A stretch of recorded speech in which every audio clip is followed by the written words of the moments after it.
The Selfish Giant by Oscar Wilde. Every afternoon, as they were coming from school, the children used to go and play in the giant's garden. Okay, that's totally normal. It was a large, lovely garden with soft green grass. Here and there over the grass stood beautiful flowers like stars. And there were 12 peach trees that in the springtime broke out into delicate blossoms of pink and pearl, and in the autumn bore rich fruit. The birds sat on the trees and sang so sweetly that the children used to stop their games in order to listen to them. "How happy we are here," they cried to each other. Why are they crying if they're happy? What's happening? Okay. One day the giant came back. He had been to visit his friend, the Cornish ogre, and had stayed with him for 7 years. After the 7 years were over, he had said all that he had to say, for his conversation was limited, and he determined to return to his own castle. When he arrived, he saw the children playing in the garden. "What are you doing here?" He cried in a very gruff voice, and the children ran away. "My own garden is my own garden," said the giant. That's not what he sounded like. "Anyone can understand that, and I will allow nobody to play in it by myself." So he built a high wall round it and put up a notice board. "Trespassers will be prosecuted." He was a very selfish giant. The poor children had now nowhere to play. They tried to play on the road, but that's really unsafe, and it was also very dusty and full of hard stones, and they didn't like it. They used to wander around the high wall when their lessons were over and talk about the beautiful garden inside. "How happy we were there," they said to each other. Then the spring came, and all over the country there were little blossoms and little birds. Only in the garden of the selfish giant it was still winter. The birds did not care to sing in it, as they were no children, and the trees forgot to blossom. That would have been me if I was a flower. I would have forgotten, like, oh, there's something I forgot. God damn it! Once a beautiful flower puts its head out of the grass, but when it saw the notice board, it was so sorry for the children that it slipped back into the ground again and went off to sleep. Also me. Nap whenever I can. The only people who were pleased were the snow and the frost. "Spring has forgotten this garden," they cried, "so we will live here all year round. Party like it's winter." The snow covered up the grass with a great white cloak, and the frost painted all the trees silver. Then they invited the north wind to stay with them, and he came. He was wrapped in furs, and he roared all day about the garden and blew the chimney pots down. 'Cause why the hell not? "This is a beautiful spot," he said. "We must ask the hail on a visit." Unclear who hail is at this point, but we'll get to it, I'm assuming. So the hail came. Every day for 3 hours he rattled on the roof of the castle till he broke most of the slates, and then he ran round and round the garden as fast as he could go. He was dressed in grey, and his breath was like ice. "I cannot understand why the spring is so late in coming," said the selfish giant, as he sat at the window and looked out at his cold white garden. "I hope there will be a change in the weather." But the spring never came, nor the summer. The autumn gave golden fruit to every garden, but to the giant's garden she gave none. He too selfish she said. So it was always winter there, and the north wind, and the hail, still don't know who that is, and the frost, and the snow danced about through the trees. Sounds like a regular Swedish day. One morning, the giant was lying awake in bed when he heard some lovely music. It sounded so sweet to his ears that he thought it must be the king's musicians passing by. It was really only a little linnet singing outside his window. But it was so long since he had heard a bird sing in his garden that it seemed to him to be the most beautiful music in the world. Then the hail stopped dancing over his head, and the north wind ceased roaring, and a delicious perfume came to him through the open casement. I believe the spring has... Right, I did that voice. Okay, let's do it again. I believe the spring has come at last, said the giant, and he jumped out of bed and looked out. What did he see? He saw a most wonderful sight. Through a little hole in the wall the children had crept in, and they were sitting in the branches of the trees. In every tree that he could see, there was a little child. And the trees were so glad to have the children back again that they had covered themselves with blossoms, and were waving their arms gently above the children's heads. The birds were flying about and twittering with delight, and the flowers were looking up through the green grass and laughing. It was a lovely scene. Only in one corner it was still winter. It was the farthest corner of the garden, and in it was standing a little boy.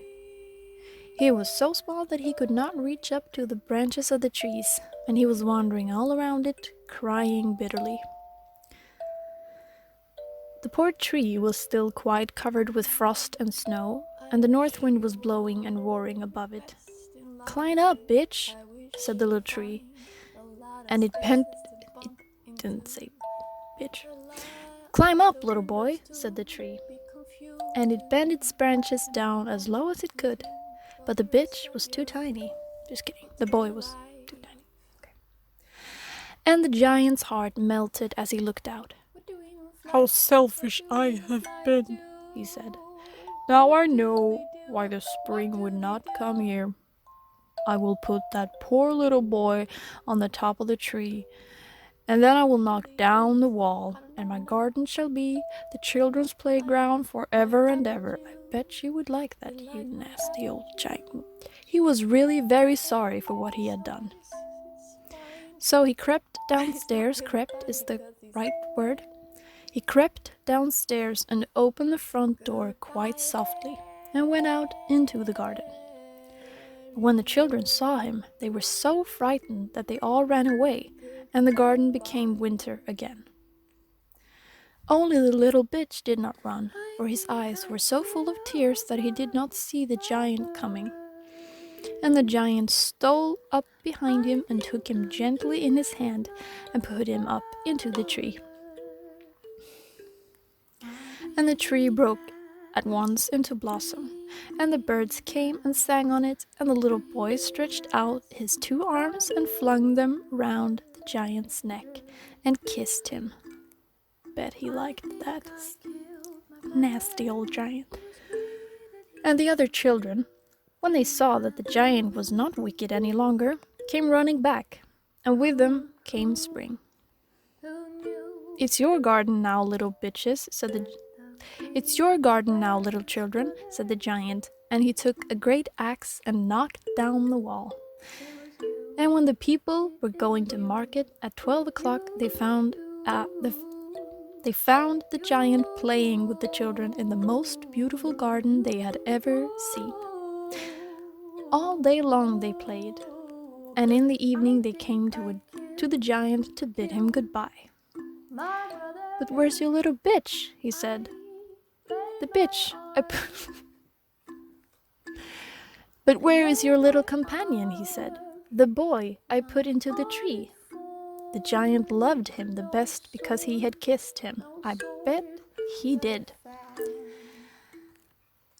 "We don't know," answered the children. He has gone away." You must tell... Oh, right, I forgot to do the voice. You must tell him to be sure and come here tomorrow, said the giant. But the children said that they did not know where he lived, and had never seen him before, and the giant felt very sad. Every afternoon when school was over, the children came and played with the giant's penis. But the little boy whom the giant loved was never seen again. The giant was very kind to all the children, grooming them the whole day long. Yet he longed for his first little friend, and often spoke of him. How I would like to see him, he used to say. Years went over, and the giant grew very old and feeble and gross. He could not play about any more, so he sat in a huge armchair and watched the children at their games and admired his garden. I have very many beautiful flowers, I forgot. But the children are the most beautiful flowers of all. Okay. One winter morning he looked out of his window as he was dressing. Of course he did. He wasn't wearing any clothes, looking at the window, and then he was wearing clothes. He did not hate the winter now, for he knew that it was merely the spring asleep and that the flowers were resting. Suddenly he rubbed his penis in wonder. Suddenly he rubbed his eyes in wonder and looked and looked. It certainly was a marvelous sight. In the farthest corner of the garden was a tree quite covered with lovely white blossoms.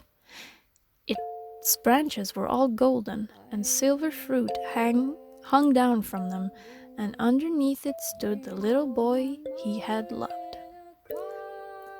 Downstairs ran the giant in great joy, and out into the garden. He hastened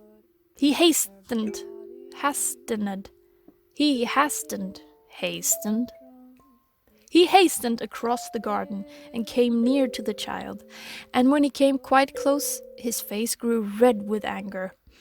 And he said, "Who hath dared to wound thee?" For one of the palms of the child's hand were imprints of 2 nails, and the prints of 2 nails were on the little feet. "Who hath dared to wound thee?" cried the giant. Tell me that I may take my big sword and slay him." "Nay," answered the child, "but these are wounds of love." "Who art thou?" said the giant, and a strange awe fell on him, and he knelt before the little child. And the child smiled on the giant and said to him, "You let me play once in your garden. Today you shall come with me to my garden, which is paradise." And when the children ran in that afternoon, they found the pervo giant lying dead under the tree, all covered with white blossoms. I just made a beautiful story, inappropriate and gross. The end. Hansel and Gretel. I'm not gonna do this accent all the time, okay. Hard by a great forest dwelt a poor woodcutter with his wife and his 2 children. The boy was called Hansel, and the girl Gretel. He had little to bite and to break, and once, when great scarcity, the scabre, fell on the land, he could no longer procure daily bread. Now when he thought over this by night in his bed and tossed about in his anxiety, he groaned and said to his wife, "What is to become of us? How are we to feed our poor children when we no longer have anything even for ourselves?" "I'll tell you what, husband," answered the woman. She didn't talk like that. "Early tomorrow morning we will take the children out into the forest to where it is the thickest. There will be light. There we will light a fire for them and give each of them one piece of bread more, and then we will go to our work and leave them alone. They will not find the way home, and we shall be rid of them." "No, wife," said the man, "I will not do that. Are you fucking crazy? How can I bear to leave my children alone in the forest? The wild animals would soon come and tear them to pieces." "Oh, thou fool," said she, "then we must all four die of hunger. Thou mayst as well plane the planks for our coffins." And she left him no peace until he consented. But it's like, I feel so sorry for my kids, but like, okay, said the man. The two children had also not been able to sleep for the hunger, and had heard what their stepmother had said to their father. Gretel wiped bitter tears and said to Hansel, "She's such a fucking bitch." "Be quiet, Gretel," said Hansel. "Do not distress thyself. I will soon find a way to help us." And when the old folks had fallen asleep, he got up, put on his little tiny coat, opened the door below, and crept outside. The moon shone brightly, and the white pebbles which lay in front of the house glittered like real silver penises. Pennies. It's pennies. It's pennies. Hansel stooped and put as many of them. Hansel stooped and put as many of them in the little tiny pocket of his little tiny coat as he could possibly get in. Then he went back and put some more up his ass and said to Gretel, "Be comforted, dear little sister, and sleep in peace." I just turned Irish. I don't know why. Is he Irish? "God will not forsake us." And he lay down again in his bed. When day dawned, but before the sun had risen, the woman came and awoke the two children, saying, "Get up, you sluggards. We're going in the forest to fetch wood." She gave each a little piece of bread and said, "There's something for your dinner, but do not eat it before then, because you will get nothing else." Gretel took the bread under her apron, and Hansel had the stones in his pocket. When they all set out together on the way to the forest,